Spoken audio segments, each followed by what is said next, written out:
Live from the Talking Joe Studios, it's Talking Joe with Chief and Chris.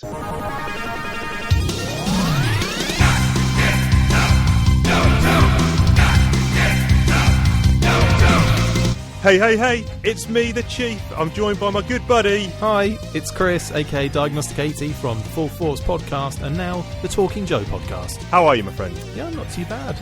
Really excited to be getting into these issues after last week. Wow, it's been a week. After last week's kind of initial episode, kind of getting in the swing of things. I kind of look forward to this now, even though I have to edit it. I do look forward to it. Hey, I'm just the talent. Yeah, I don't do any of that editing. Exactly. You're the rock star. I'm kidding. Joint partnership, 50-50. Busy week in Castle Chief. Thanks for all the well wishes for the wife.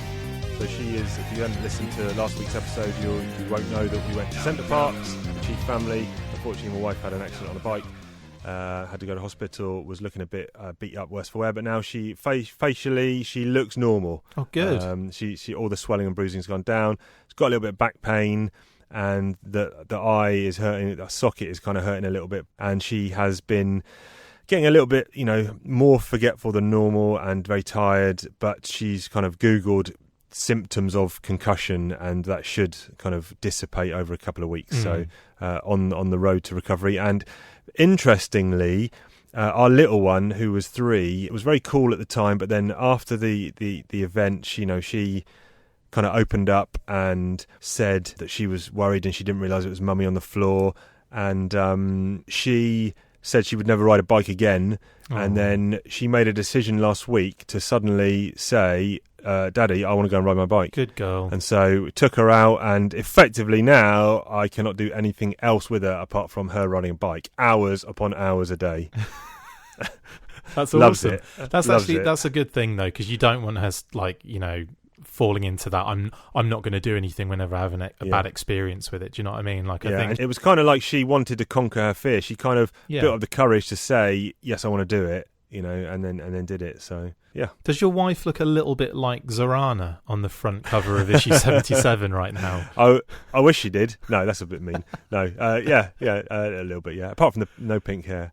That's actually a good question. I saw some tweets of someone dressed as Baron Ironblood. Is that a relative of yours, by any chance? Oh, that's my wife. That is you. I surmised it might be. Yes. Well done, sir. Yeah, thanks. Yeah, that's Kate. She has made the most incredible, she calls it the Baroness Ironblood costume. Of course. And it's kind of genius, really. It's inspired because we were just kind of messing around with some ideas to kind of try for a kind of because she's really into cosplay in a massive way. She's done Ninja Force Scarlet and Verona. Crystal Ball was quite hilarious. That was amazing. She's done Sergeant Slaughter with the tash and everything. Brilliant. Yeah, that was for my benefit. Okay. If you haven't seen the pictures, I urge you to go and check out Chris's wife, so to speak, by looking at her cosplay. I'm sure it's on the Full Force feed and in other places, but I thought it was really fantastic. My missus hates all my hobbies, especially comics, so she wants nothing to do with any of it.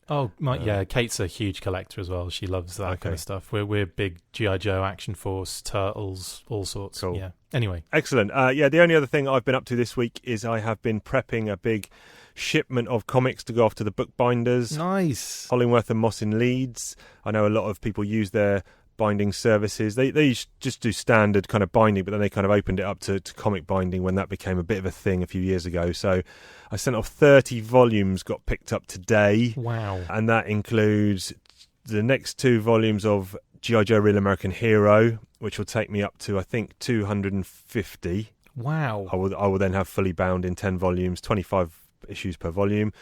I sent off 8 volumes of IDW's relaunched continuity from 10 years ago. Yeah. To include, the G.I. Joe, the special missions, the origins, the Cobra stuff. That comprises 8 volumes. Wow. I did 10 volumes of Batman, which will then take me to a complete run of Batman from 1992 all the way up to 2011. 2011. I don't like to say 2011 is how I like to pronounce the year. I had this thing with Ben where I don't know which one to say. How do you pronounce the year you were born?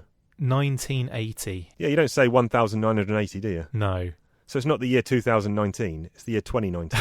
You know, if you're going to do it, be consistent. No, I agree. I totally agree. But it seems to be different every time I open my mouth. Like I don't have a specific way of doing it. Okay, that's fine. That's why you're learning. You know, you're new to the game, to the year game as it is. I'm so new to this.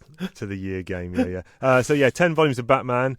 I sent off 3 volumes of Invincible Iron Man, which was a Matt Fraction Salvador LaRocca run from a few years ago. I sent off 2 volumes of Doom 2099. The Marvel series from the mid-90s, which was lucky because I was going to send all this stuff off the day before yesterday, and it was a good job I waited because a shipment of comics from America came which had some key Doom 2099 issues that I needed to include, so that let me then send 2 volumes of that off. 1 volume of Hawkeye, which was the Kelly Thompson written Hawkeye series starring Kate Bishop, and then spilled over into West Coast Avengers, which finished earlier this year. And I think that is probably it. So I've got 30 of those. Blimey. Yeah. That's basically spending most of my bonus I got from work this year. So that's awesome. So I suppose in a way it kind of like alleviates the kind of the comic in comic boxes problem, doesn't it? But creates a bookshelf issue as well. Well, that's the only. I've got a bookshelf that has comics on it, and it's the only one I'm allowed in the living room on show because the spines of these books. And I'll take a picture and send my bookcase. The spines of these books they make them look like regular books. So that's how I get away with having them in the living room. But then the covers, sometimes I have laminate covers. But friend of the show, the Seddon brothers, Mark and Peter, they do a lot of comic binding. They've had all their G.I. Joe stuff done as well. So cool. But there you go. Anyway, that's a glimpse into our weeks. It is unfortunately time to go inside Chief's mind. So this is what's grinding my gears this week. What's getting the monkey in the wrench, getting on my wick, so to speak. And it is old codger drivers. So I was I was going to John Lewis this week because that's the other thing. I've got a carpet moth infestation in my house. Oh, goodness. So we spotted some moths flying around the house, and then we spotted we pulled out some of the furniture, and we saw these little rice. They look like little grains of rice, but it's actually carpet moth larvae in their cocoons. Wow. And we found about sort of 20 or 30 in each room of the house under furniture. What? So I hoovered them all up, and apparently they're a nightmare to get rid of, but I hoovered them all up, and I bought moth traps and spray and all that kind of stuff, and I ordered it from Amazon next day delivery to come yesterday. But by sort of 10 a.m. it hadn't arrived, and I thought, what if it doesn't come till late at night? And I needed to do it when the other two, the missus and the kid, weren't in the house. So I cycled off to John Lewis to pick up some stuff, and then on the way, anyway, that's another story. But and I'll probably that'll be my grinding my gears. How does this relate to old codger drivers? That'll be grinding my gears next week when I can't get rid of these moths. But anyway.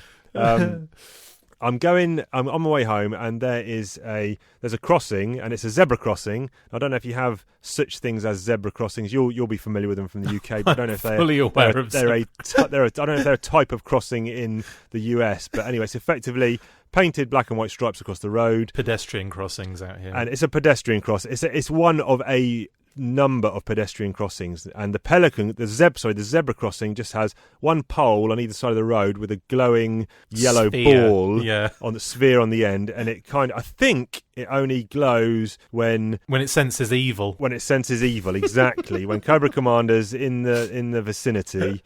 No, I think it glows when there's a pedestrian near it, but I could be wrong.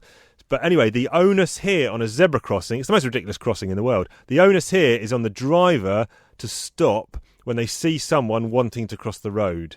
So not like a normal traffic light, which obviously in the UK goes red to the driver to signal to stop, and then a little green man appears to tell the pedestrian to cross, and then obviously vice versa. Red man, don't cross pedestrian, green light, go as a motorist. On a zebra crossing, there's no lights. This has turned into a PSA, hasn't it? There's no, the green cross. He was in the old comics, wasn't he? The old 2000 ADs and stuff. Yeah. But anyway, so the onus is on the driver to stop. So you kind of take your life in your hands a little bit. You've got to hope that the driver's seen you, because most of the time I just walk out into the road, and then they see me, if they're about sort of 20, 30 metres away, they'll see me, or people in general, not just me. They won't just stop for me only, which would be a good thing to do, a superpower. But anyway. It'd be a chief crossing, that would. Yeah, they all slow down, only chiefs allowed. They all slow down and stop. But I'd given this driver about 30, 40 metres. I'd seen him, I thought he clocked me, so I started walking across this thing. Some old stuck in his...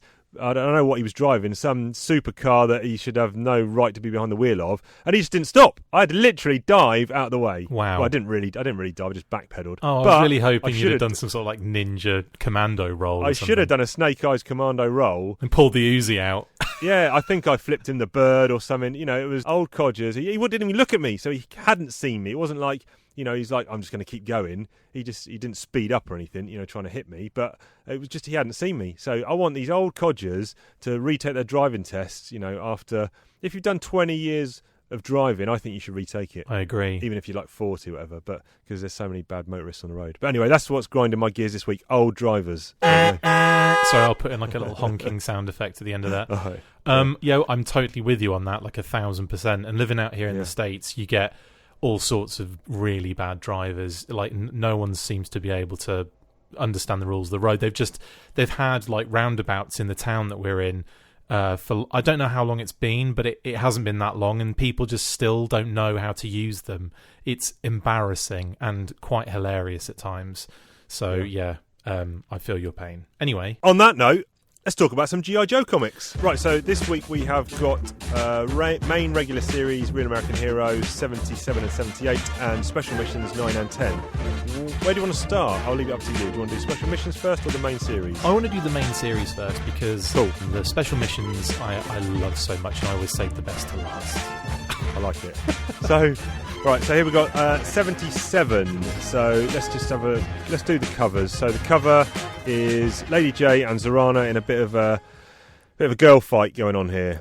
I like that you can see that her thumbnail has scratched Lady J's face, and there's like a bit of kind of almost like black blood type line running down her face. Yeah, that's the first thing I'm drawn to when I look at this cover, is that kind of thing that's happening on Lady J's face.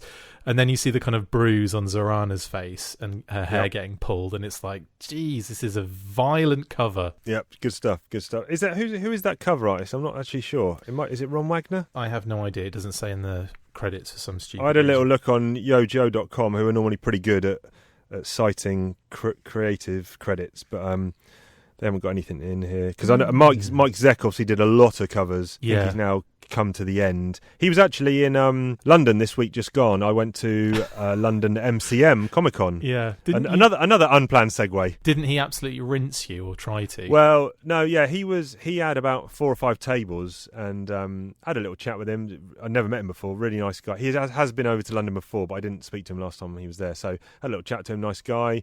Had a lot of prints, including some G.I. Joe ones that I forgot to go back and buy. He was selling blown up, high-res versions of some of his covers. Cool. And meant to buy some, but completely forgot. And he was doing sketches, and it was something like $300 for a bust, for a kind of pen and ink bust. And wow. Yeah, it was, I just couldn't, I'd love to have something from him, but I just can't be spending that kind of cash. However, again, friend of the show, Mark said, and he on the Sunday went, and I think business was fairly slow for a lot of these big name artists who were there, because that particular con is mainly focused on kind of video games, movies, TV, that kind of stuff. But although there is a Comic Village area, they've only started bringing in big name artists to this particular show, because this is held at the London Excel Centre, which is a massive venue. Oh my God, that place is huge. And it took up 2 sides of it, not the whole of both sides, but kind of half of each side. And these big name sort of artists that had come over, Rob Liefeld was there, Was Potasio, Rags Morales. So there was some good names. Yeah. And they were charging a lot of money, and I think they didn't get the same footfall to their tables as they might have got at a US show where people are going to see them specifically. So on the Sunday, a lot of people dropped their prices, and I'll see if Mark can post up an image, because he got a Snake Eyes for something silly like $60 or $80. Cool. So yeah, a Sunday seems to be a good day to catch people when they want to get drop their prices. My good friends and kind of like show sponsors, In Demand Toys, Mass and Nick, and the Carnegies as well. Shout out to them. They were at that show, and they go to all those shows. And when I was in the UK, I would go to those shows with them, and it was just amazing. Like, I don't want to do conventions as a punter anymore. I only want to go if I can, help out or do that kind of stuff, because it's so much more. There's so much more freedom, and obviously you can get there you can get in early, and you can go around and look at stuff before it opens and you can kind of chat with vendors and get stuff before the show opens. It's so much better than going as a punter, because I feel like once everyone just gets in there, it's so difficult to move around. Even in the XL, which, my goodness, I have seen some huge shows at the XL. I mean, that is a massive, massive place. Like, it takes a good 15 minutes to walk from one end to the other. Yeah, definitely. And I mean, it's huge, and it's on, but either side it's just like convention halls, and then this huge hallway down the middle of the whole thing.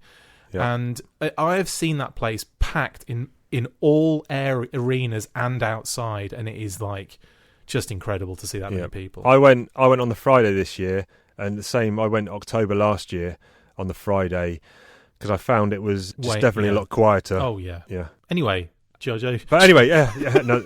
Aftershocks. Yes. So this is Aftershocks is 77, like you say. And then just quickly, I just wanted to cover both covers at the start. Oh, so sorry. Yeah. That's right. 78 is Payback, and here you got Roadblock. Is that Lola on the left? I think it's Lola. Yes. And then Grunt on the right. Yes. Because at first I thought, it's CoverGirl, but of course it's not. It's Grunt and Lola, who've last seen, he went to Georgia, didn't he? Georgia University, met Lola, and we haven't seen him for a long time. But I like that cover. Pretty striking, especially with the perspective of that massive barrel of that 50 cal pointing up in the sky. It's bloody huge. Obviously we do get Roadblock talking about the size of his weapon later on in the second issue, but so we'll cover this as a 2-issue arc. So you got pencils by Marshall Rogers on the first one and Rod Wiggum on the second, and then inking you've got Randy Emberlin, Fred Fredericks. Colours you've got Bob Shireen, who colours both, and Rick Parker does lettering for both. I must say I'm not a massive fan of issue 77, aka Marshall Rogers' art on this one. I'm not sure if it's I think it is the art as well, but the colouring in the art, I'm not I don't think they really go that well together. This opening scene, the opening panel actually is rather, this is the best that it gets for me. I think it's a beautiful opening scene, and I think everything looks great. The tomahawks are gorgeous, and they're probably one of my favourite vehicles of all time in the Joe. They're up there. They're in the top 5 at least. But I just don't think for the rest of the issue, I just don't like, and some of the perspective is a bit weird. Some of the proportions of the bodies are a little bit off. And I'm just not a massive fan of the art, apart from this first panel, which is just gorgeous. Yeah, I mean, I think I'm not overly familiar with Marshall Rogers. I know some of the Batman work he's done, and that definitely was better. I think that was, maybe it's a better fit for his style, but I don't think this is representative of him as an artist. However, I do agree with what you're saying, and I think he had pitched in either 61, I think it was, maybe that was an issue that Todd McFarlane had done 60 and then was supposed to do 61. Yeah, I remember that. And then I think they scrapped the issue because it was either so bad or I don't know, other reasons. So Marshall Rogers pitched in and did one, and maybe so he was a fill-in artist kind of thing, and he did a good job on that one. And maybe they just thought, here, okay, so Rod Wiggum or Ron Wagner were behind with scheduling or something, so maybe they just thought, let's get Marshall Rogers to do a couple of quick fill-ins. So I'm going to lean with that as the reason for the art, but maybe I'm just trying to give him a break or not. It's a shame though, because that opening panel is perfect. It's really solid. It's got some really good composition. Everything just looks so brilliant in it, and then the rest of it, I'm just not feeling it. And another thing I should mention on that first panel is we see Hawk now wearing his kind of combo gear. Now he's got his baseball cap, but he's got his jacket back on. So I honestly feel, and I said this to you before we started recording, I think an attempt has been made here to cover both Hawk designs to kind of basically appease for the issue of that continuity slip up in the previous issues. And I think they've tried to go, well, give him his cap, and then at least we can, it kind of explains away some of that ridiculous continuity issue. Yeah, that kind of makes sense, I guess. Because he's wearing his helmet in the previous issue. That's the other thing. It's almost like the next panel follows directly at the end of that issue. Yeah. And now he's got his cap on again. It's like he's just who's his assistant? Who does he keep passing his helmet off to look after? That's what I want to know. We should just briefly explain for those who aren't reading along or haven't read these issues in a long time. This kind of 2-part arc is, kind of 6 or 7 pages of epilogue of the Cobra Civil War on the island as the Joes kind of vacate and Cobra kind of consolidates. But then the main kind of issue and a half, issue and 3/4 of this 2-issue arc is the fallout for the Joe team. So what happens with the Joes, because they've gone on to a sovereign state effectively, and it's all in the news now, and there's some higher ups who do not want to take the fall, and they are labelling some of the Joes, and it's what happens to those Joes and how they extricate themselves from that scenario. So yeah, a lot of stuff happens in Washington, etc. But we'll come on to that as we cover our highlights, etc. from this story. So yeah, there's an interesting bit where you mentioned the scrap of Zorana and Lady J. So they're fighting. I thought that fight scene played out quite nicely with a bit of humour. Yeah, Lady J swinging a something, hits Zorana in the face, and that kind of instigates the whole fight. And then the crowd of Cobras and Joes are mixing together as they watch him fight, which I thought was quite interesting. Yeah, and I like how you get those shots of the long shots with all the heads on show, and then but you can't see what the fight's doing in a sense. And that's quite an interesting top panel on one of the pages where you've got it split into two. So you've got the fight happening underneath, and you've got all their heads and stuff looking at the fight above. Yeah. I think that's quite an interesting, an odd choice as well, considering that could have been in maybe one big square. But again, it's quite cool. I wasn't sure about this bit of dialogue. So Lieutenant Falcon, who is obviously part of that great covert team, has just come out of the jungle and wants to know what's going on. And then the fight's been split up. This is on page 6. The fight's been split up, and the Dreadnoks are walking away. And Torch says, "Yeah, I like the way she kept hitting the soles of Lady J's boots with her face," which is fine. And then Monkey Wrench says, "It was chump." What does that mean? Goodness, I have no idea. Is that when I read that as well, I was kind of thinking, I bet that's like they've heard that's like a saying or something from like I don't know where Larry was living at the time, maybe like in New York or something, and like that was maybe like a saying that they would use. But I do find that in like some of the later Real American Hero issues, he'll use very kind of old fashioned phrases. Right. In like in a modern setting, but that I've quite often called people chumps, but it's probably on a daily basis I call someone a chump, but I've never said it was chump. Yeah, but I might do. I'm bringing it back in. This podcast is chump. That kind of. But thing, but what does he? Does it mean good or bad? He's like, it was chump. I'm guessing holy moly, that's good, or what a load of dross. I think dross. I think the second part. Okay, all right. Okay. Good to clarify that before I start calling. Hey to the missus. Hey, that spaghetti bolognese you made was chump. How dare you? Slap. Yeah, exactly. But yeah, it's kind of a. And there's a few digs being got in, isn't there? Because early on, Cobra Commander says something like, get off my island, blah, blah, blah. I'm magnanimously allowing you to evacuate your personnel peacefully. And then later on, Hawk says, yeah, but you got 5 times as many wounded. It's kind of a tit-for-tat kind of scenario. Yeah. And interesting as well, another couple of cool bits I like, and this is cut over to Destro and the Baroness. Destro is suntanning in his briefs with sunglasses and a mask. Amazing. Have you ever seen the episode of Rick and Morty when they're in like that kind of Mad Max universe? I think I've only seen season 1. Okay, and that was a long time ago, and it does not ring a bell. This guy's got like a bucket on his head, one of the Mad Max character type guys, and like his lower half is like this just kind of weird, sexy gimp suit type, like kind of just the strap. So like he's basically on show, and when he takes his helmet off, his entire head is like not tan, like the rest of his body is. Yeah. I just have this feeling that when Destro takes his helmet off, it's just his white face to the neck. But that is just the most. I love that scene of just the two of them in there, like proper, just oiled up. Yeah, incredible. Quality. And another couple of key bits from the island are she effectively tells Destro that it's not Cobra Commander in the suit. Mindbender then lets on to Fred 7 that he knows it's not Cobra Commander in the suit, so it's effectively everyone knows now. Yeah. And then another cool bit, which I don't think is ever touched upon, is that Mindbender's packing Serpentor's body in ice. Yeah, you never know. That could come back. Soon. Just not in the old run. Right. Like I mentioned before, I'm quite behind on the IDW continuation of this. I've got all the issues, but I'm quite behind. So I like Serpentor, so if he does come back, I'll welcome that. But anyway, that's for another time. I like how they're stacking those bats up. That's amazing. Yeah, that's good. That's good. And then Captain Min. Yeah. He basically gets a hydrofoil for his troubles. I know, it's really funny how he just appears out of nowhere and like attacks Cobra Commander, and then he's like whispering in his ears, like, I'm going to tell on you, and then it's like, okay, I'll do whatever you want.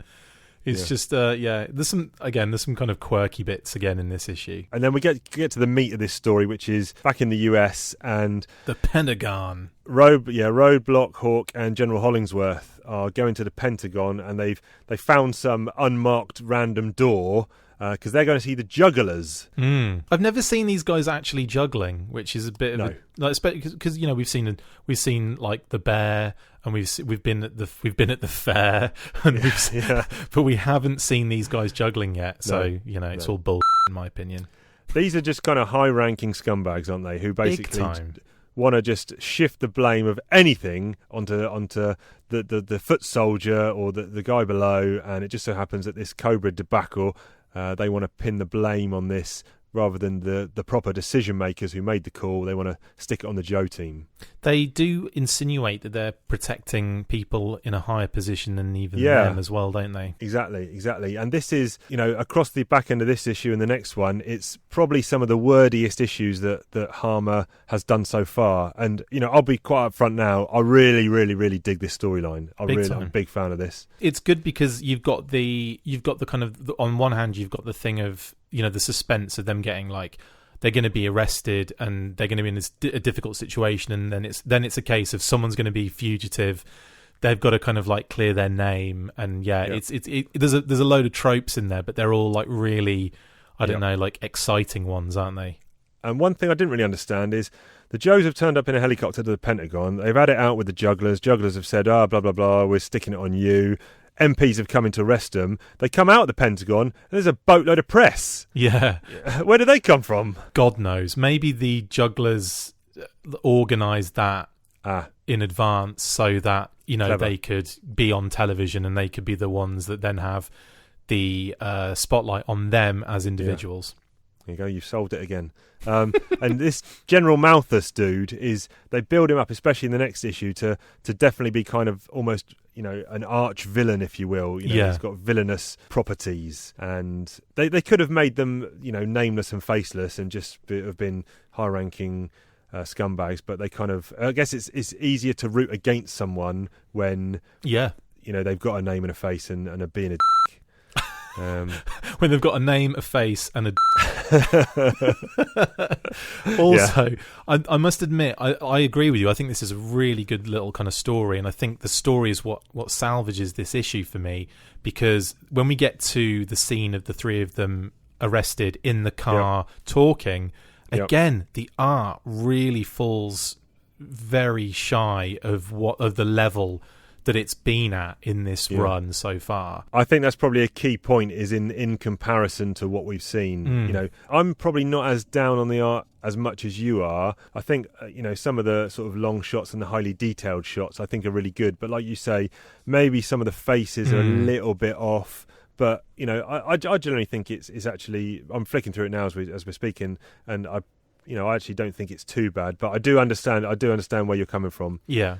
I'm just an asshole, but also no, it's fair. I think it's fair. On the following page, because obviously they decide between themselves that Roadblock has to be the one to because where are they getting taken now? They're taking them to like a country club prison kind of thing, are they? Yeah, but it's like almost like a funny farm. They describe it as obviously like a mental health institution. That's right, because he says they got to see if they were mentally sound or whatever. Yeah, so the problem with that is that accidents happen there, which is what keeps coming up in this storyline. So obviously they're going to be offed anyway, or they're going to try to off them. So they know that Roadblock has to be the one to break out and escape, and he does it under the, should we say, the kind of the silent orders of both generals, which is quite cool. They've done that before when the Ripcord went to Cobra Island, and he was something like, I can't order you to go, but if someone wanted to go and take recon photos, and it's kind of that kind of explicit but not actually giving the orders. If someone were to escape from the back of this car and get help and organise a rescue attempt, nudge nudge, wink wink, And so then Roadblock does his Ultimate Warrior, breaks the chains, busts out, rips the door off the hinges, cracks some dude over the head with it. Rolls down the road using that door as a kind of shield to prevent him from hurting himself. I like that scene. I actually quite like that scene. I thought it was quite funny. It's superb. Then he uses it as protection when they shoot at him as well, and smacks the guy off his bike and nicks the bike, and then goes the wrong way down the street. And this is quite funny because you got people like honking at him and yelling at him, and he's like, I know I'm going the wrong way. Yeah. This is the way I want to go. And then he says to someone, damn, he's not even driving American Iron. Yeah. A couple of other key points as it leads into the next issue is how do you feel about Destro's role in this storyline, because they're watching him and the Baroness are just relaxing, with their hot chocolate and their feet up in their dressing gowns on the sofa watching some late night TV, and it's being broadcast, and they get into a bit of a conversation, and Destro's like, these men with no honour. He's talking about the Jugglers. Yeah. And Hawk should be a respected soldier, etc. And Destro actually ends up kind of sticking his oar in, doesn't he, and getting involved in the Joe's plight. It's been part of his character history in most iterations of G.I. Joe, and that is this kind of like, yes, he's a bad guy that does bad things, but there's always this really odd sense of honour that goes with it, like almost like kind of passed down through the generations of the McCullen name and all this kind of stuff. So he has this odd way of, even though there is enemies, and this is probably a good, this is good that the Joes are being almost like benched or taken to pieces, basically disassembled. But for him, he's like, well, there's no honour in that. He does everything with this kind of very old-fashioned kind of mindset. But I suppose, in a way, it does allow for a more nuanced, more complex character in that sense. Yeah, I think he was always my favourite kind of growing up, and I think this has kind of reaffirmed him as everyone kind of likes the villain or the anti-hero. He kind of straddles that line, doesn't he? Yeah. And he's got a cool look. You have a cool look. You got a mysterious background, and then straddling the line of hero and villain, but you've got a sense of honour. And I think that whole package is really appealing. I think what I quite like about him in the G.I. Joe comics is there was definitely that, how I described it before, that kind of honourable kind of man situation. And then in the Action Force comics, Red Jackal that turned into Destro, both were, they didn't really necessarily have that. It was more about being a bad guy, especially in the early issues, the ones that we covered in Talking Force, where we looked at the kind of Action Force Weekly. There was definitely that early on, a more evil kind of guy that just was out to sell arms and kill people. And in the G.I. Joe comics, Larry definitely made him way more interesting, and he made him the middle ground between the G.I. Joes and Cobra factions. Yeah, definitely. I think you've summed it up good there. And then, okay, yeah, so cool. So we've got Destro going to creep his way into this storyline towards the back end of the next issue. And Roadblock's now got away, but obviously he needs to effect some kind of rescue mission. Who does he go to? It's only Lady Doomsday herself, Dr. Adele Burkhart. Yep. So she was in, obviously, issue 1, where they set the rescue mission, and then she was in that Walk Through the Jungle storyline, which I think was late 30s, where Recondo and Stalker and some guys go into the jungle to rescue her from some locals, and that was her last appearance. Spoiler alert, but she actually makes another appearance in the latter A Real American Hero series that Larry Hammer's involved with. I won't say anything else, but she does make another appearance in the comics. Cool. Excellent. And yeah, so Roadblock turns up there, and that's quite a nice dynamic, because she's obviously opposed to pretty much most of what the G.I. Joe team or the military in general are doing, but she knows when someone's been wronged, and she actually decides to help out in her own way, with some cool scenes at the hospital later on, which are cool. But then Roadblock kind of rounds up the troops, doesn't he? Rock and Roll comes, and Rock and Roll himself effects a rescue of several other Joes, which namely Storm Shadow, Jinx and Billy, who are accosted at an airport by... First of all, Jinx says, we're being roused by feds. What are these guys? CIA, DIA, CID, or NSA? And he goes, Must be they're DOA. Which, of course, DOA, of course, everyone knows is Domestic Operations Agency. Of course, yeah, not Dead on Arrival. No. And I love the fact that opening page. Harmer's great for kind of scripting, just splash opening pages. Yeah. And Rod Wiggum, who I didn't realise he was back on art. Maybe it's just a single issue, but... He did a great job with all those splash page issues that he was on for so long. And you've got guys just dressed in, monkey suits with the trilbies, shades, your typical, stereotypical 50s government, 50s government agent. This is something you'd see on like LA Noire or like something, like some old Hollywood kind of movie or something. But I do like how these guys they're always like the exact same looking as well. They've all got the same hair colour. They've always got like shades on, or they've always got the exact same face. Yeah, just stooges basically. It's quite funny. But yeah, the ARAH Chicago show that they don't mess about. They basically whoop some and then rock and roll turns up in a bright yellow Chevy. Bright yellow Chevy with red flames, And obviously they do the Grand Theft Auto trick, which is when you're being chased by the police, you go into that little car wash kind of body shop thing, and they sort that out for you. But in this case, they go into a car wash. And they all got the MP's outfits inside they change clothes inside the car wash. This is straight out of Cannonball Run or Cannonball Run 2. I can't remember which one it is when they spray the Lamborghini when they're in mid pursuit. But in any case, I'm guessing this was stolen from Cannonball Run / Cannonball Run 2.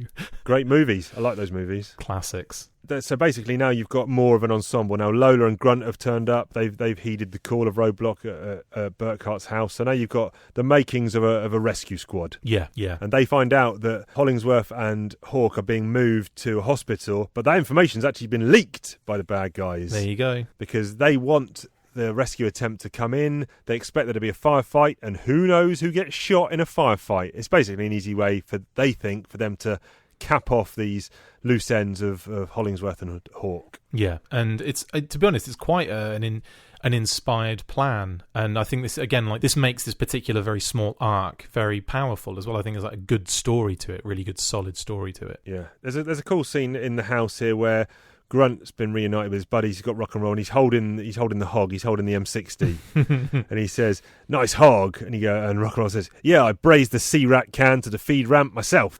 I don't know what any of that means, but it sounds good. I'm going to say this, but Larry loves talking military in all of these issues, and it's really cool because you pick up some. I mean, like, he is a fountain of knowledge. You pick up some, like, all sorts of different things from his time in the forces as well, like, from his time in the armed forces. But yeah, it's like you can definitely tell that in the writing that he does. Like that is almost every page almost has something like that in it, doesn't it? Yeah, and I don't think anyone else was doing it. It was kind of unique to him, and it would be easy to just do effective exposition like that and it sound hokey and it make it sound like, oh, he's just telling me word Showing for word off. what's exactly happening. Yeah, but it doesn't feel like a lecture or whatever.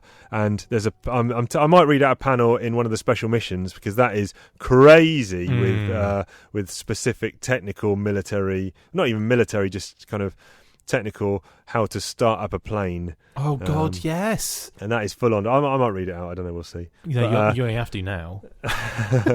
Something else happens that we talked about in the last issue. When we have like a group of Joes on screen and they do almost like a roll call, like you said. Yes. The episode prior to the one I was on last week, you said they were doing the whole check, the kind of parachute checks, and then the one we did, there was a roll call for the recon team, and then now we've got this group of Joes, which I must admit I'd be all right with maybe 4 or 5 of these, picking these out without the explanation. Yeah. But honestly, like, you kind of need this because they're all wearing green shades. They don't have any of their kind of normal gear on. They've all got the same white gear on, and they're all kind of getting ready to storm this mental health institution. Yeah. Oh, and then they do the roll call in the back of the van, don't they? Yeah. So was it Bazooka, Barbecue, and Flash? You were rear security, Wetsuit, Snow Job, Steeler, and I are right and left flank security. We make sure nobody gets near the main party. Got it? Yep. And it's like, what? This is amazing. Oh, there's Zap as well in the panel before. Again, we've been over it a dozen times, Zap.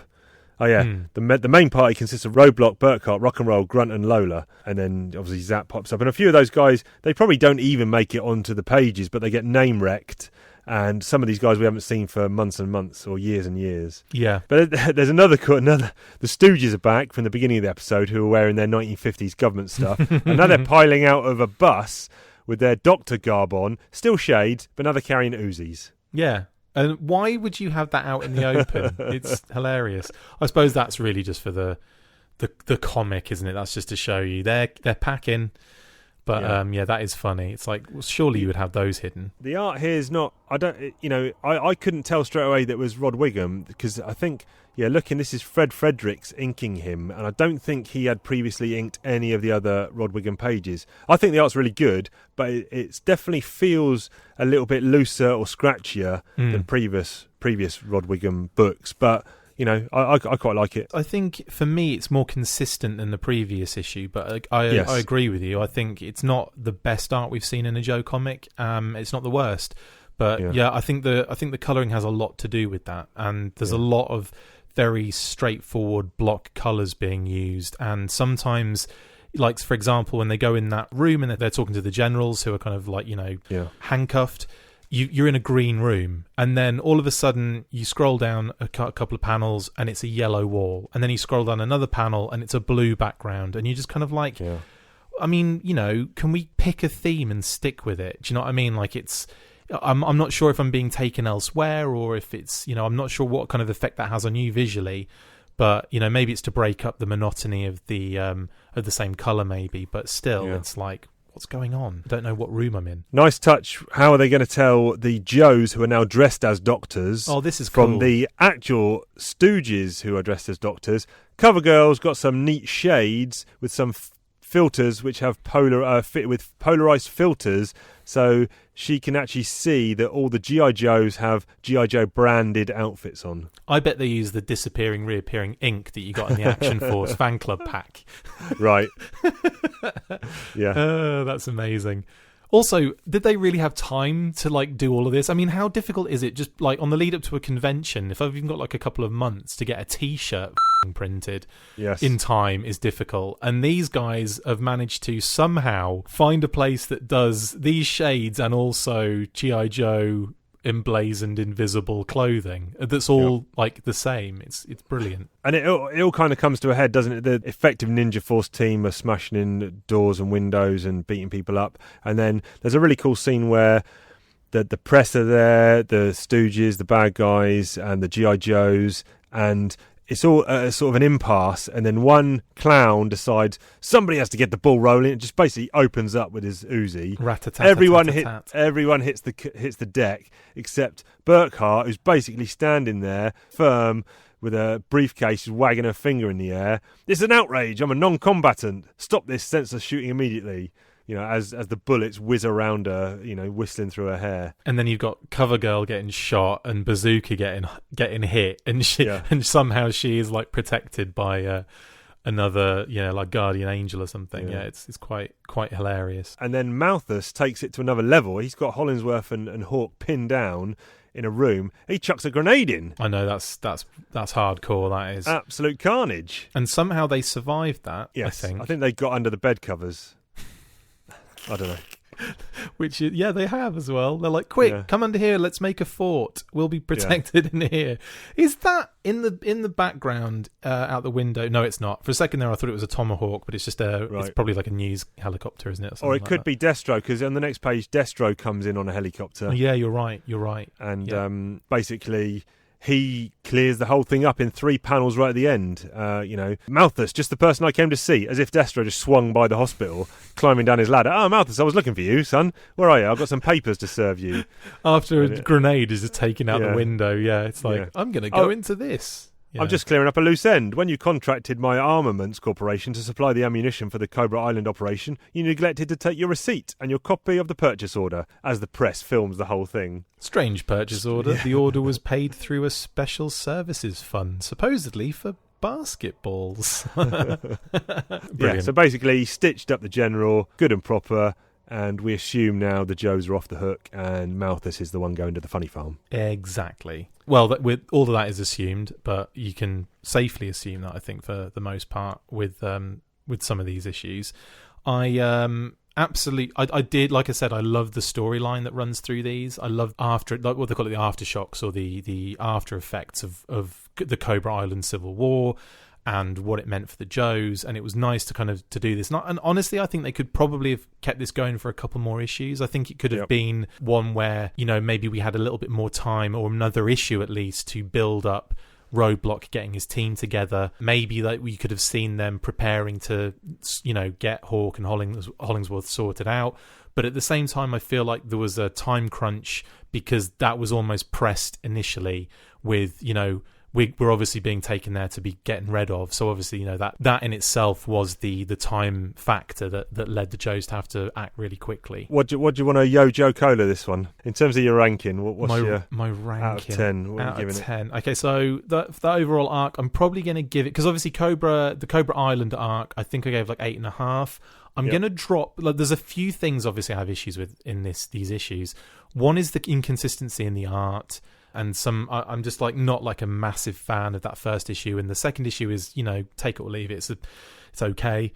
There are a few little points in the story that I think are a little hokey, but again, there are some brilliant things, and the overall plot's really good and strong. So I think the writing saves what is a pretty poor showing on the art front.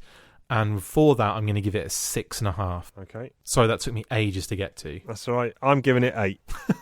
There you go. That was much better and quicker. Chief doesn't do halves. I'll go a mid-range 8. So moving on to Special Missions number 9. So this one is on the cover. You have got is it a hind? Yeah. Hind D or a hind E? Hind D, maybe. Hind D, yeah. Russian Hind D gunship. Yeah. Yes. Oh, first page tells me that. If I had only flicked over the cover. With a couple of, looks like rebels. In the Hindu Kush of Afghanistan. Firing rockets. Script by Larry Harmer. Artist is Herb Trimp. Colorist Bob Shireen. And letters by Phil Felix. This is called Plausible Denial. That's always bad, isn't it? When it's plausible deniability. Yes. It's always a difficult time for the soldiers in this one. Yeah. So what's happening here?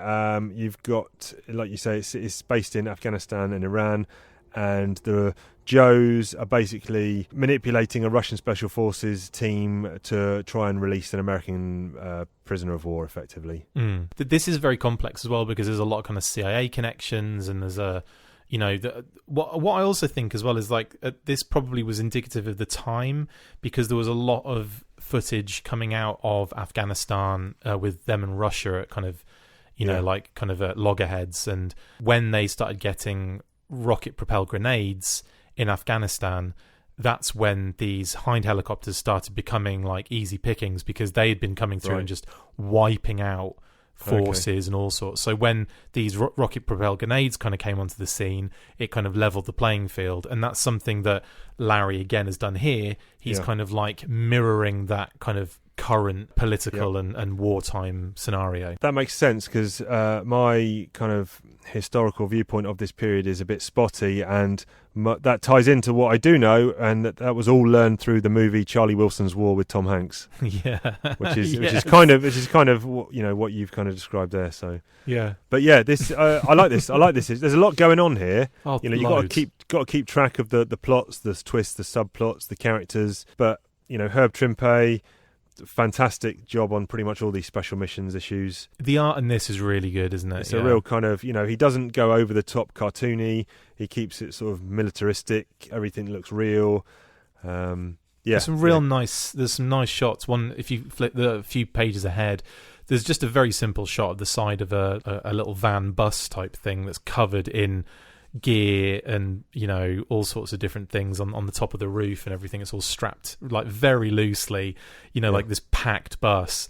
And again, but the artwork is just really spot on, and it looks really, really good. So the Joes here, correct me if I'm wrong, the Joes, there's 3 of them, isn't there? Slipstream, Psych Out, and Lieutenant Falcon. Yeah, there's some rebels here, and they've got some Russian captives. Now the Joes are going to dress up as Russians and effectively rescue these Russians, because then they want the Russians to go on a mission in Iran to rescue an American captive. Yeah, dressed as them. Which they want the Russians to do it because the Joes don't want to do it because they don't want to, fail and get caught and then have to explain themselves. So they want the Russians to do it for them. Yep. And then when the Russians get the American out, that's when they'll spring the trap and take the American off the Russians. Yeah. Am I right?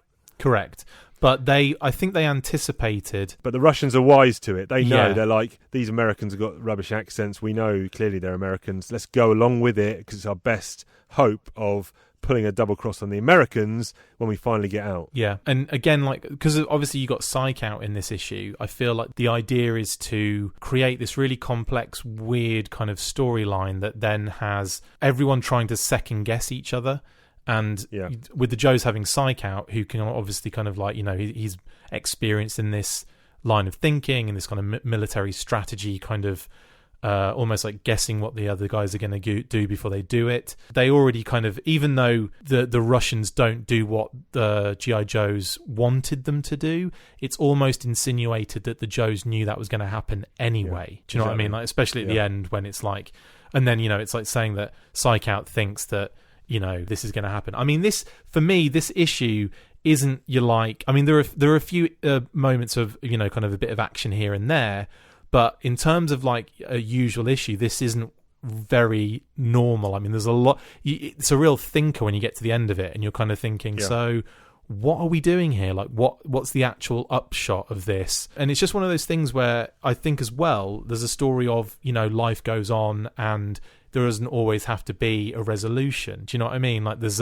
almost like there are certain resolutions to certain things, but not to the overall kind of mission, if that makes any sense. Yeah, no, that does. It's just, another piece of the tapestry of war or whatever. It's just there's going to be another mission similar to this after that, and another one. It's just, a small cog in the cycle. But I found that panel. They've got a plane. It's a Ju-52. Is that a Junker? I don't know. Junker. Yeah. Okay, yeah. And they're going to start the engine starting procedure is main battery on, check. Ignition set. Retarded, check. Master ignition out, check. 3 ignition set. 1+2, check. Fuel switches set to prime, check. Mixture rich, check. Oil coolers closed, check. Activate front engine prime, check. Inertial starter pressed, count to 20. Now pull. I follow the directions. This BMW 9-banger radial ought to light up and make 725 horses gallop. There she goes. Now, ignition set to advance, check. Throttle to 700 RPM to 1200, check. Oil temp to 30 degrees, RPM to 1400, check. Generator online, check. Oil temp to 40. Oil coolers open, check. And that's just to get one of these engines running. Blimey. And it's crazy that, obviously Larry's done his research there. I don't think necessarily he was a seasoned pilot, but that is I may even hazard a guess that he may have even asked a friend in the military who maybe was a pilot to go through, like, how did you fly one of these things? Or he's just gone on Google and Googled it. But, well, you couldn't back then. So he's definitely done old school Google, and he's either read a book, which is more likely, or he's asked one of his friends in the forces, because that is, that's crazy, isn't it? Yeah. That's going the extra mile, isn't it? Which is, I think he did another good job of being able to find the niche for this particular offshoot book. So, keep the action, potentially silliness in the main book, and try and just have what is effectively a military war book, but still with the G.I. Joe characters. So even though you could argue we don't really need to know that they're Joe characters, they could be anyone, it actually does help that, like you said, Psych Out's on the mission, so that adds an element to his character and what he's trying to achieve. And Lieutenant Falcon, we've got to know him a little bit, and he's pretty cool. And Slipstream's the pilot guy, so it actually does help them being Joes, but it doesn't intrude on the story in a negative way at all. Totally. And the other thing is it's not always against Cobra. It's all over the world. It's in different countries. It's different forces. It's like, you may not have known before that the forces are called this in this country, but, like Spetsnaz and all that kind of stuff. So it was almost like a nice little way of introducing kids to more knowledge on the subject as well. Yeah. And again, Special Missions is one of my favourite offshoots of G.I. Joe. If we only got Special Missions style comics for the rest of our lives, I'd die a happy man. Like, it's just, I love the fact that they go deep into the pool of characters, because G.I. Joe is like 600 and something characters deep. It's huge. Like it's just insane. There's no way in hell you're going to keep me interested having the same 5 characters every week or every month or however much time it comes out, in regularity. There's no way I'm going to be interested in seeing just 5 people every time. So to completely go into different specialties that cover whatever this mission is dealing with, then I think that's brilliant. It's genius, and it really keeps me interested anyway. Next. I'm just looking at my Every Joe Ever rankings, and I'm looking to see what my highest special missions one is. So in the top 20 G.I. Joe stories of all time of issues we've covered so far, I've actually got a few special missions in the top 20, and at number 19 I've got the special missions preview from issue 50 of the regular series, Best Defense, the one where they get on the plane. I gave that one an 8 out of 10. I've got at number 15 on my chart, I've got special missions number 8, which was called Ambush, the one with low light, and there's a buffalo in the road with a kid. Yes. Then at number 12, I've got Special Missions Issue 1, That Sinking Feeling, with the Joes, the October Guard, etc. So I'm just going to compare this to those. I gave all those 8, so I think I probably have to give this one an 8 as well. Is it, or would I prefer to read those ones? I think I'm going to give this one a high 7. I would that's fair enough. I would actually go as far as to say this isn't my favourite Special Missions issue. There's obviously I think a lot more that I would enjoy more, but it certainly is. It's not just your regular run of the mill comic. Like, there's a lot going on in this, and that's what makes it quite interesting. It's quite difficult to follow, in all fairness. Like, even by the end of it, you're kind of like, so what's going on? So, but that's not a bad thing. But at the same time, I wouldn't say it's one that I would rush back to and read again. But you see, I like kind of special missions. Like, I forget the issue number, but it's the Shockwave cover. It's when there's that. Oh yeah, yeah. When they have to kind of they have to break in that door, and you've got that extremist that's holding his family hostage effectively. There's kind of issues like that. 22. Yes, 22. I really like those when you kind of get a character that maybe hasn't had any kind of highlight or shine for a while. When it's like the same old characters, it's fine, it's cool, it's good to see Chuckles and Roadblock back again in the next issue. But I'd love to see really obscure characters, but that's what Special Missions allowed you to do. It allowed you to see a lot of the obscure characters. So I'm going to give issue 9 7. Okay, cool. Moving on to issue 10. So this issue is called Turnabout. Cover is Roadblock. Roadblock, Chuckles, and some guy we've not met yet on the cover, surrounded by bad guys. I quite like this cover. Yeah, it's cool. Very cool. They're all silhouetted, or they're not silhouetted, but they're all shaded in blue, spotlight down. This scene pretty much doesn't happen in the comic, but it's a good indicator of what to expect. And Roadblock is rocking some mighty cool duds in this on that cover. Pinstripes, yellow jacket, bowler hat, and shooter. Oh, and a tie. That is gangster. And a tie. He looks like someone from the League of Extraordinary Gentlemen, doesn't he? Yeah.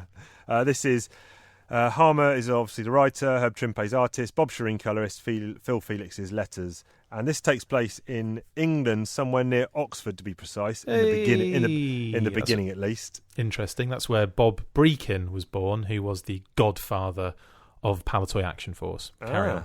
There you go. Yes, and these guys, Chuckles and Roadblock, have been sent to get the young Prince Nagoto and take him back to. He's like a head of state or something like that. He's studying at university. They come to take him back to wherever he's from, Equatorial Kalingaland. Kalingaland, yeah, that's come up a few times, hasn't it? Yeah, in the G.I. Joe world. Yep. So he can go back to his homeland to reclaim the throne. How many times have we seen this sentence? Kill the running dogs of the imperialist puppet masters. That has come up. And Marxist regime. Like, how many times has Larry used that? I've got that on my sheet. I've got that on my prep sheet to basically call out, but you've done it. So you're sorry, again. Dude. No, you're good. You're ahead of the game. And there's another one later on where they're on the plane. They've smuggled some Uzis in the tinfoil ready meals. Oh, yeah. Yeah, the death to the running dog lackey of the imperialist warmonger, crypto-fascist military industrialist capitalist cartels. Boom. There you go. Nice speech. Too bad the guns don't work. Yeah, he That's took amazing. the firing pins out.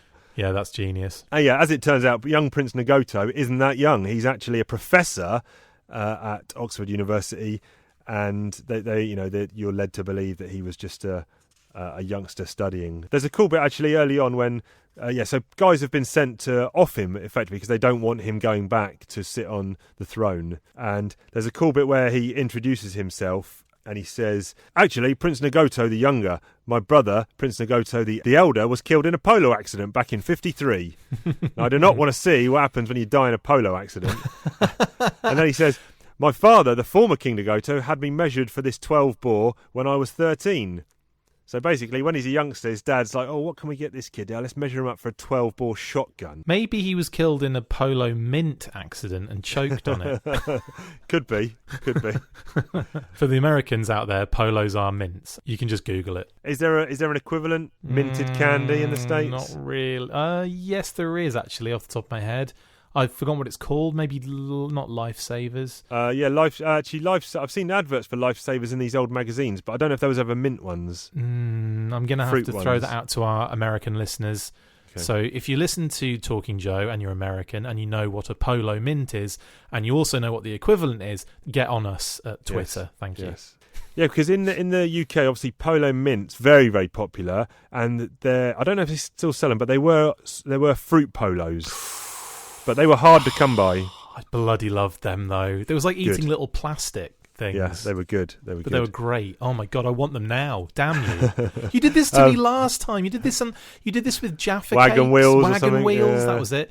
You did it with wagon wheels. Now you're doing it. Now I want Jaffa cakes because I got that wrong, and now all I can think of is Jaffa cakes, fruit polos, and wagon wheels. I just want to die in a pool of all of those. You move halfway across the world, you pay the price, my friend. I know. You pay the candy price. I know. It's all garbage. Anyway. So, yes, this is an all-action episode here. So, they've escaped Oxford where guys with shooters are trying to... And Uzis are a popular weapon around this time. They've escaped those guys. They've got onto a civilian aircraft and they've managed to... One of my favourite bits is where those guys on the plane, they do their running dog lackey spiel, and Road Dogg's taking the firing pins out. And basically he just tells them, after they realise it's not going to happen, he says something like, go and sit down, whatever. I know, it's like... Sends them like a naughty schoolboys. He's told them off, go and sit in your seats. And then you got that woman with the walking stick. He's like, you two ought to be thoroughly ashamed of yourselves. Yeah. Don't stare at them, Harold. And then that couple, and she's saying that. Yeah, that's the one thing in this particular special missions that I was like, maybe arrest them. They just tried killing people. This is a terror attack. But maybe they just want to get sorted and get to the next plane, which is the C-130 Hercules, piloted by Wild Bill. Fortunately, the C-130 turns up, like you say, and that seems to be the go-to. You wouldn't think it would be the most practical aircraft to be used so much by the Joes, but it is, because Larry liked it. And as always, like you say, Wild Bill's driving, piloting, not driving. And this is where rock and roll gets some new duds. Or have we seen this outfit before? Not rock and roll, Roadblock. Oh, yeah, kind of got confused then. Yes. Roadblock in his white pants. He's in the back of the C-130 and he's shooting his 50 cal at some Soviet MiG out the back of the C-130. No, I was behind. Yes, you're 100% correct. I've skipped about 10 pages without telling you. You've gone quite a way ahead. He's wearing his version 2 gear now. Yeah. He's gone from, you're right, actually. Yeah, we've just been looking at Roadblock in the regular series where he's wearing his version 1 get up.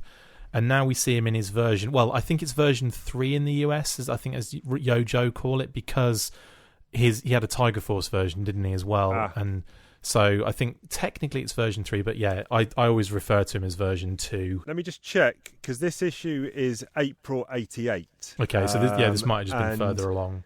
And in the main series, we're October 88. So this special mission's happened before the issues...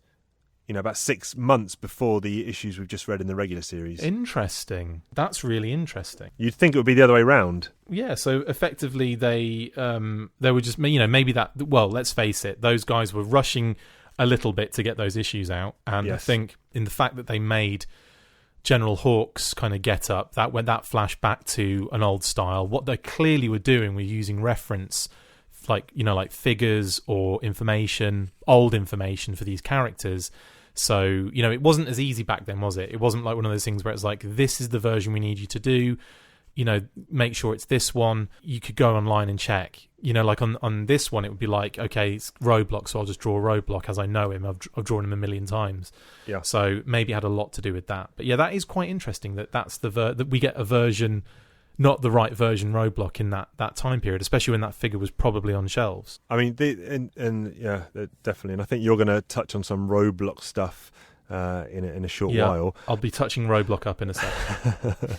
But these guys, eventually, they get the prince back to Kalingaland, and there's Russians there and there's Americans there kind of whispering in his ear, and he says, "Get lost, both of you clowns. You're no longer welcome here. We're going to have free elections. We're going to run things my way," and he basically boots them out and starts his own little democracy. And again, it's like very political, very complex. This is typical Larry, really good writing from Larry again. And again, I've again enjoyed this issue. I thought it was really, really cool, and I like the fact that you go from having the Joes in their funny clothing, like they're kind of like chilled out, casual clothes, and then by the end of the issue, they're all rocking their action figure clothing. Yeah. I think I'm going to Yojo this one a 7. I think which is the same as I gave the last issue. And then when I rank them, I don't know which one I'll rank higher. What would I rather read again? Maybe this one. I think this one will go as a high 7. The previous one will go as a mid 7. I think this one has got a lot going on again, and I think we kind of brushed past it, but there's a really good scene with the C-130 Hercules having like a dogfight with a MiG. Yes, and I enjoyed that quite a lot. I thought that was quite a cool little scene, and also some beautiful artwork in that. Like there's one scene where the C-130 clips like this mountain top, wham and everything, but it's really, really cool how it's drawn. And I love that panel of Roadblock that you're talking about in his white pants. That pose he's pulling is just amazing as he's trying to walk down the back to open the ramp and then fire at that plane. Again, like I think there's more in this one that I really enjoyed, and I'm probably going to give it a 7.5. Cool.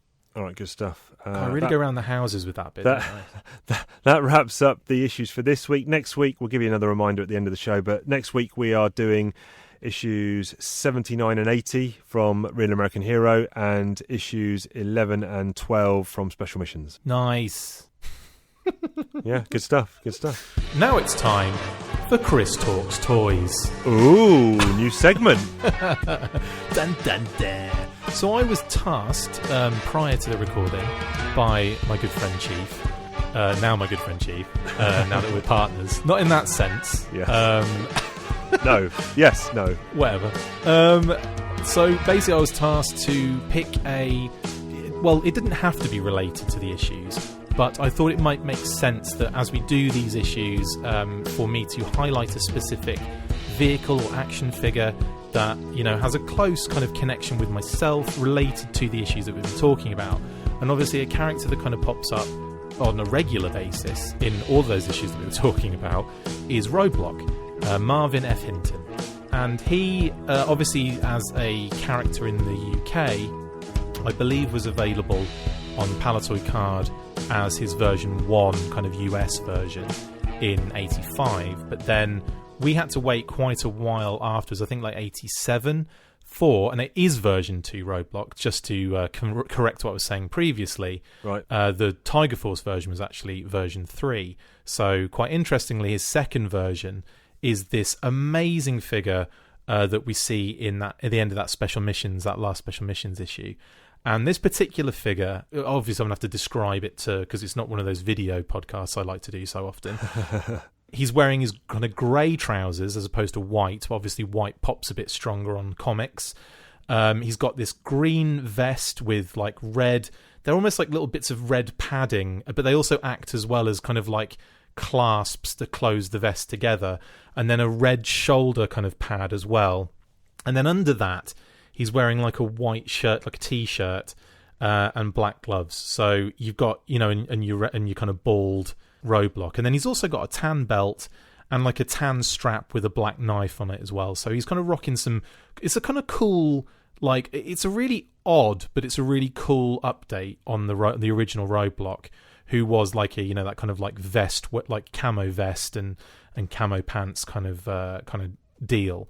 So this particular figure, when it came out, this was the first one I owned, the first Roadblock I owned, and I absolutely loved him. The character in the face is like, the head sculpt's brilliant as well. His little kind of soul patch on his chin and his tash. I never owned any Roadblock figures. Oh, mate, I feel so bad for you. Yeah, sad day. For me, this was one of my favorite figures, and he came with the huge machine gun with a 3-point kind of like stand to lock it into, which was great. But they were the only two things he came with. The card art on the card was absolutely astonishingly good as well. Like, his arms are huge on that card art, and he's holding the gun actually by the butt, like kind of across him, and it's just a really solid piece of artwork.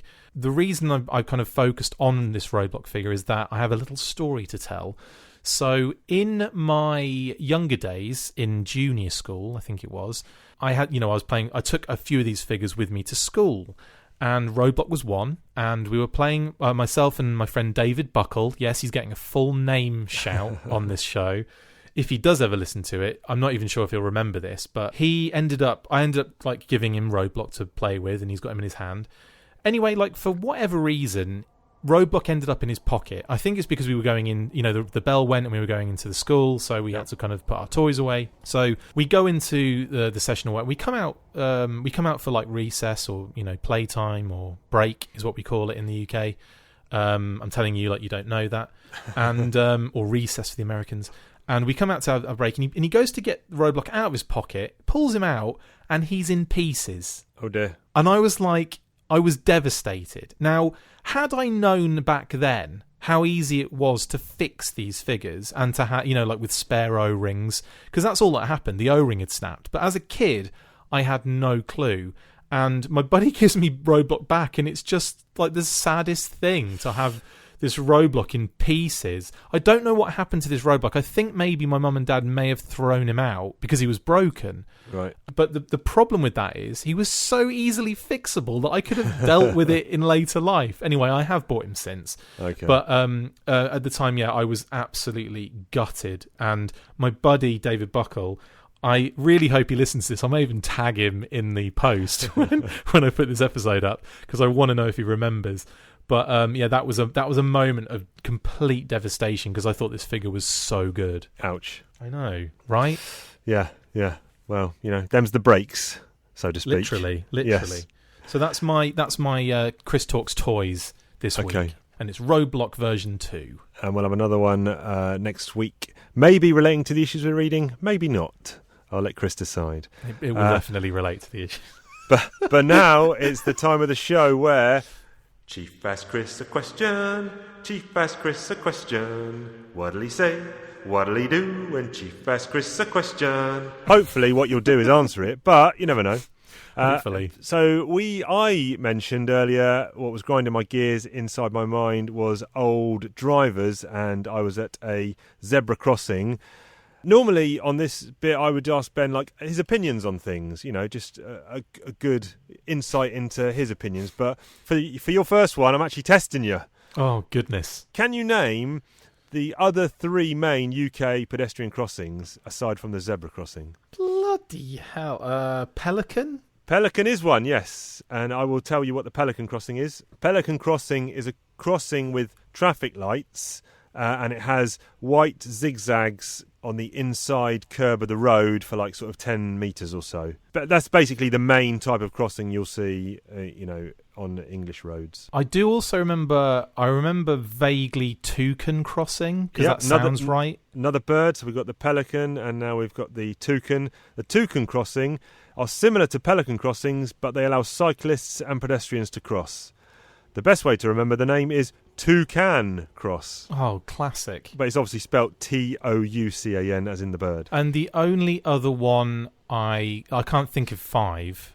You did say 5, didn't you? I think I said 3 others. I've actually got 4, but one of them's a weird one. We'll go on to that. But there's one more main one. So you got the pelican, the zebra, the toucan. Yeah, zebra, pelican, toucan, and puffin are the only ones I know. Yes, puffin. You've done them. Puffin crossing, pedestrian user-friendly, intelligent crossing, or puffin crossing for short.